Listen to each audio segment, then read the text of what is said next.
We're more than just podcasts and a radio station at Boise State Public Radio. We're a trusted resource and a lifeline for communities across Idaho. It's up to all of us to safeguard public media's future. You can learn more at protectmypublicmedia.org. Together, we can ensure that Boise State Public Radio remains a trusted resource for you and your neighbors for generations to come. From the studios of Boise State Public Radio News, I'm Gemma Gaudet. This is Idaho Matters.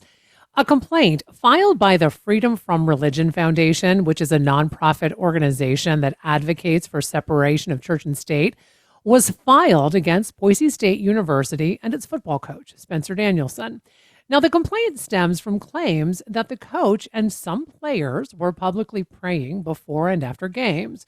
And critics argue this violates the separation of church and state, and it might pressure players into participating in religious practices. Idaho Statesman reporter Sean Goodwin has been following this story. He recently wrote about this, and he's joining us now to talk more. Sean, nice to have you on the show. I appreciate you having me, Gemma. Excited to talk about this.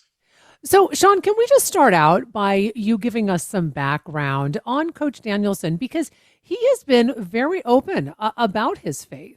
He has, yes. So Coach Danielson, he's young. He's a young coach, one of the youngest in college football. And he has been with the Boise State program now since 2017. He's originally from California. He went to a small private Christian research university called Azusa Pacific in Azusa, California. He played football there for a while. That's where he's talked in the past where he kind of really found his faith and found his love for coaching and using faith to guide his coaching and guide football players. And he's now been at Boise State since 2017. He joined as a graduate assistant. And yeah, he's essentially worked his way up. Last year, after the firing of the former head coach Andy Avalos, Spencer Danielson, he was the defensive coordinator. He got promoted up to head coach on an interim basis, and then was given the full-time position ahead of this past season we just had. So he's only been head coach for, I'd say, about a year and 3 months now. Mm-hmm. So the complaint that was filed claims that one of the issues is that Danielson refers to God and his faith during press conferences and in other public settings. And what was curious to me about this is that you see this all the time. I mean, in athletic news conferences, right? You see, I mean, I'm talking from collegiate to professional sports. There are so many players and coaches are always thanking God and their faith. So why does this particular behavior stand out as unique, according to this complaint? For sure. I think it's an interesting one because you make a good point in that religion and football, I feel like it's so deeply entwined in just, American culture. And, it kind of feels that's how it's always been. And you look at coaches like, Clemson has Dabo Swinney, hugely religious guy. Everyone knows it. But I think the difference here with Spencer is you see a lot of these other coaches at big programs. Either one, it's a private program, it's a Christian college, which obviously at that point is no issue. Or if it's a public state university, many of the coaches haven't been at the level of openness in his religion as Spencer Danielson has been. And obviously that's been the big concern or the big issue that the FFRF has. And Boise State, it's a public state college.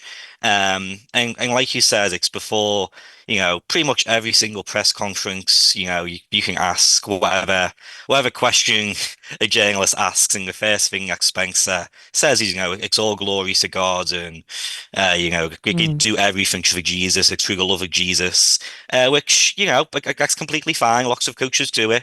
But the big issue, I think, that the Freedom for Religion Foundation and others have found is that you're seeing it kind of matriculate down to the players, where it's players who aren't, they weren't even religious when they arrived at Boise State, or they didn't really have, a strong religious base. And now they're talking about how Spencer has introduced God into their life, and, he didn't know Jesus before him, which again, it's all great, all fine. I think where some people are kind of worried about maybe stepping over the line is, of course, if players feel left out, they don't want to partake in, religious praying before games, or I know Coach Danielson, like he'll read scriptures sometimes during like motivational speeches and stuff. And if players can want to participate in that, um, you know, last summer, I feel like everyone in Boise knows Ashton Genty.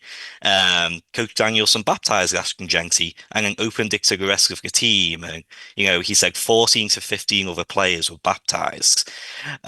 It's that kind of stuff where it feels like, is this now crossing the line for, as the FFRF said, religious coercion and issues with the Establishment Clause of the First Amendment? So, one of the things that you wrote about in your recent article was another comment that Danielson specifically made shortly after the Fiesta Bowl. Can you talk about this? This is where he says, and you have the quote, that it doesn't matter if what faith you are, or even if you're a non-believer, you are welcome at Boise State. Yeah, so right after the Fiesta Bowl, I was there, and essentially, yeah, he said, we're going to do football differently at Boise State. It doesn't mean it's a fit for everyone. If people don't like that, don't come here. And again, when you talk about a state public institution, I'm sure some red flags went up around Boise State, and a lot of people here going was concerned. And he did kind of trot it back a couple of weeks later. He was at an award ceremony for Coach of the Year. And yeah, he was asked about, religion in the program. And he said, we have people who are LDS, who are Muslim, who are atheist, and everyone's welcome. And, kind of walks back those comments. And I get after a Fiesta Bowl loss, it was the end of the season, emotional. Maybe that wasn't what he said, wasn't what he meant to say, or maybe it came out how he never meant to say it. But essentially, that is what he said. He said, if you don't like how we do it here with Jesus, then don't come here. And yeah, that's not a great thing to be saying as a head coach of a public university. So tell us about this organization, the Freedom from Religion Foundation, and what we know about the organization itself. Yeah, so I mean, Freedom from Religion Foundation, it's essentially, what it says in what's called, right? It's not just a freedom of religion, it is freedom from religion too. And a big thing, Coach Danielson has a lot of support where people say, he's just expressing his faith. He has the freedom of speech to express his faith and whatnot. And the Freedom from Religion Foundation is saying, okay, but players on the team, they also have the freedom to not be exposed to this religion as much as they likely are around the program. And that's essentially what this organization is fighting. So, they sent this letter to Boise State, they sent 60 Office of the General Counsel. And it was just a complaint. It wasn't like a lawsuit, but I think it was essentially saying if this continues, we may take action.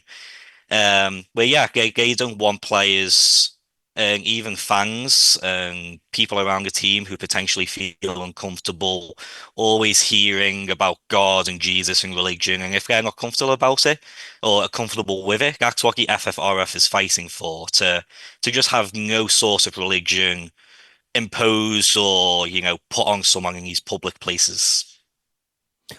So another thing of my understanding is in this letter was the FFR basically saying, look, this violates the First Amendment. I want you to talk a little bit about this if you can, because there was a recent United States Supreme Court decision, Kennedy versus Bremerton School District. This is in Bremerton, Washington. So just, our neighbors. This was a high school coach, and he claimed his First Amendment rights were violated because he wasn't allowed to pray with his team after football games. So we've got this Supreme Court decision, yet we have Spencer Danielson doing similar things that would say that the Supreme Court would say what he's doing does not violate the First Amendment.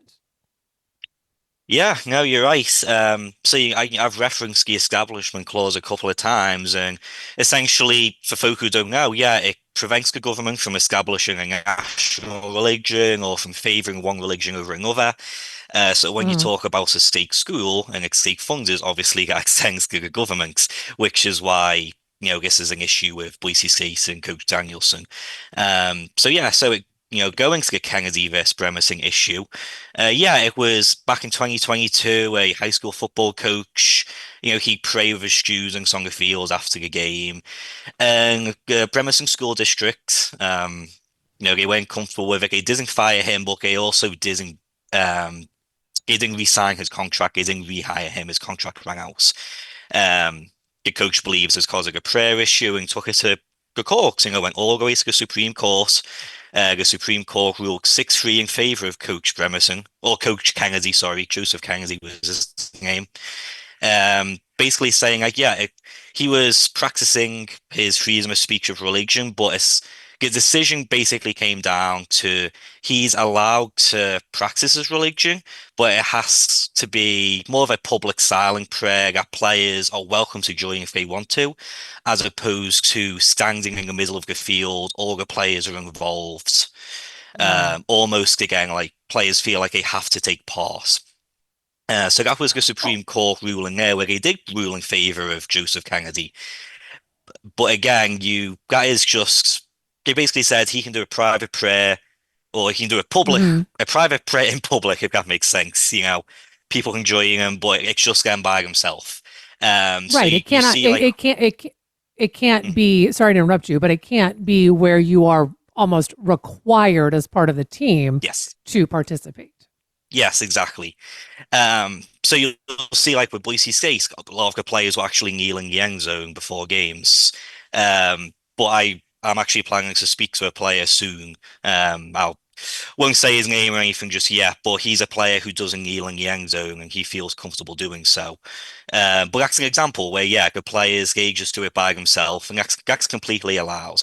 The issue here with coercion and Coach Danielson is when you start getting into things like, again, the baptisms, and he presided over the wedding of one of his players, which is really nice, but it's blurring these lines of, especially like with the baptisms, do players feel like they have to take part to feel like they have a fair shot at the team? And I spoke to the parents on the team, and I'm planning to speak to players. And from inside the program, I'm hearing that players don't feel pressures, they don't feel coerced. This is, just coming from the Freedom from Religion Foundation. But there are certainly concerns of blurring lines. Has Boise State or Coach Danielson made any public comments about this since this letter was sent to the university? No, they haven't. I've requested a few times, but no source of comments. I'm sure one of the big things too is obviously a lot of this came out, as the football season finished, and we still have some sort of, we can still request interviews with coaches and players, but it's not like there's a weekly press conference where, they can't escape the questions. So as we get closer to football season, we've got the NFL draft is coming up next month, in 2 months. The BSU Pro Day is next month, and we will start being around the coaches and players a bit more. And at that point, and he's going to be around press conferences and journalists, and we'll likely have to answer some of those questions. But right now, I've asked. Boise State says they don't want it to play out in public, and they don't have comments. Basically, any comments is just what Coach Danielson has said in person, such as at the award ceremony. Well, I appreciate the reporting you're doing, and looking forward to the reporting you will be doing next with some players and getting their perspective on this as well. We've been speaking with Idaho Statesman reporter Sean Goodwin about the complaint filed against Boise State University, as well as its football coach, concerning the issue of separation of church and state. You've been listening to Idaho Matters from Boise State Public Radio. I'm Gemma Gaudet.